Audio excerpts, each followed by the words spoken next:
আপনাদের নিশ্চয়ই মনে রয়েছে একটা সময় ছিল যখন ভারতের অধিকাংশ বাড়িতেই কাঠকয়লার উনুনেই রান্না হতো।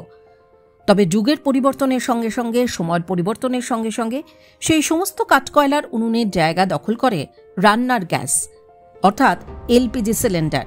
আবার রান্নার গ্যাসের দাম চড়া হওয়ার কারণে বহু নিম্ন মধ্যবিত্ত থেকে নিম্নবিত্ত শ্রেণীর পরিবার যারা কিন্তু এই রান্নার গ্যাস ব্যবহারই করতে পারেন না, আর এই সমস্ত পরিবারের কথা মাথায় রেখেই কেন্দ্রীয় সরকার চালু করে প্রধানমন্ত্রী উজ্জ্বলা যোজনা প্রকল্প বা PMUY প্রকল্প, যে প্রকল্পের মধ্য দিয়ে দেশের কয়েক কোটি পরিবারের কাছে ইতিমধ্যেই পৌঁছে গেছে সস্তার এই রান্নার গ্যাস। তবে প্রধানমন্ত্রী উজ্জ্বলা যোজনার প্রকল্পের আওতায় যারা পড়েন তাদের কিন্তু প্রথমে রান্নার গ্যাস সিলিন্ডার কিনতে হয় নিজের গ্যাটের কড়ি খরচ করে, পরে তাদের ব্যাংক অ্যাকাউন্টে ভর্তুকি আসে। আর এই নিয়মের কারণে অনেক পরিবারই রয়েছে যাদের সমস্যার মুখে পড়তে হয়। একাধিকবার এই রান্নার গ্যাসের সমস্যা নিয়ে কেন্দ্রীয় সরকারকে বিরোধীদের সমালোচনায় বিঁধতেও হয়েছে। আর এই পরিস্থিতিতে দাঁড়িয়ে প্রধানমন্ত্রী উজ্জ্বলা যোজনার প্রকল্পকে টেক্কা দিতে এবার এক নতুন প্রকল্প ঘোষণা করল মমতার সরকার।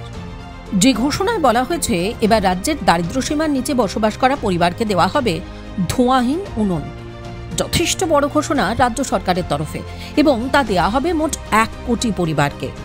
রান্নার গ্যাসের দাম বৃদ্ধি নিয়ে আমরা বারংবারই সরব হতে দেখেছি তৃণমূল নেত্রী মমতা বন্দ্যোপাধ্যায়কে, আর এবার তাই রাজ্য বাজেটে ঘরে ঘরে বড় সুখবর পৌঁছে দিলেন মুখ্যমন্ত্রী মমতা বন্দ্যোপাধ্যায়। 1 কোটি পরিবারকে বিনামূল্যে দেওয়া হবে এই ধোঁয়াবিহীন উনুনের সুবিধে। কিন্তু কাদের জন্য দেওয়া হবে এই সুবিধে? জানা যাচ্ছে প্রথমেই ব্লক ভিত্তিক রিপোর্ট নেওয়া হবে, আর তারপরেই সিদ্ধান্ত হবে কারা যোগ্য, এই প্রকল্পের আওতায় কারা কারা পড়ছেন। কিভাবে আবেদন করতে পারবেন? বিডিওর কাছে আবেদন করতে হবে। যাবতীয় আপনার যত সরকারি পরিচয়পত্র রয়েছে সেই পরিচয়পত্র সহ আপনাকে আবেদন করতে হবে। পরিবেশ মন্ত্রী গোলাম রাব্বানি তিনিও জানান, সকলের ক্ষমতা নেই বেশি দাম দিয়ে গ্যাস কেনার। প্রধানমন্ত্রী গ্যাসের দাম হয়তো ভোটের আগে কমাবে, কিন্তু তারপর আবার বাড়িয়ে দেবে, আর তাই আমরা এটা করছি। আর সামনেই লোকসভা নির্বাচন, হাতে গোনা মাত্র কয়েকটা দিন। ইতিমধ্যে কেন্দ্রীয় বাজেট পেশ হয়েছে, আর তারই মধ্যে 8ই ফেব্রুয়ারি রাজ্য বিধানসভায় যে 2024-2025 অর্থবর্ষের বাজেট পেশ করলেন বাংলার অর্থমন্ত্রী চন্দ্রিমা ভট্টাচার্য, সেখানেই কিন্তু পেশ করা বাজেটে কল্পতরু মমতা বন্দ্যোপাধ্যায়ের সরকার। রাজ্য বাজেটে এই যে বড় সুখবর দিলেন মুখ্যমন্ত্রী মমতা বন্দ্যোপাধ্যায়, যে 1 কোটি পরিবারকে বিনামূল্যে এই ধোঁয়াহীন উনুনের সুবিধে দেওয়া হবে। কিন্তু কারা কারা এই ধোঁয়াহীন উনুন পাওয়ার যোগ্য, মানে কাদের জন্য দেওয়া হবে এই সুবিধে?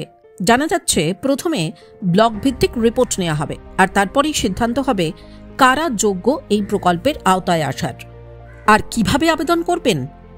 প্রথমে বিডিওর কাছে আবেদন করতে হবে। যাবতীয় সরকারি পরিচয়পত্র সহ এই আবেদন করতে হবে। আর এই উনুনের জন্য যারা আবেদন জানাবেন তাদের আবশ্যিকভাবে পশ্চিমবঙ্গের স্থায়ী বাসিন্দা হতে হবে। তবে এই ধরনের উনুনের ফলে কাঠকয়লাতে রান্না করলেও ধোঁয়া হবে না, এমনটাই জানা যাচ্ছে। অর্থাৎ রান্না হবে কিন্তু ধোঁয়া হবে না, ফলে পরিবেশ দূষণের বিষয়টাও কিন্তু থাকবে না। তবে এই ধরনের উনুন কি আদৌ রান্নার গ্যাসের বিকল্প হতে পারবে? এই প্রশ্ন কিন্তু তুলছেন বিশেষজ্ঞরা। অন্যদিকে কেন্দ্রের উজ্জ্বলা যোজনার খ্যাতির আলো কি আদৌ কাটতে পারবে রাজ্যের এই দুরূপের তাস? রাজ্য বাজেটে যে সুখবর ঘোষণা করল রাজ্য সরকার, এই প্রশ্নও কিন্তু ঘোরাফেরা করছে রাজনৈতিক মহলে। ব্যুরো রিপোর্ট, ক্যালকলিং টিভি।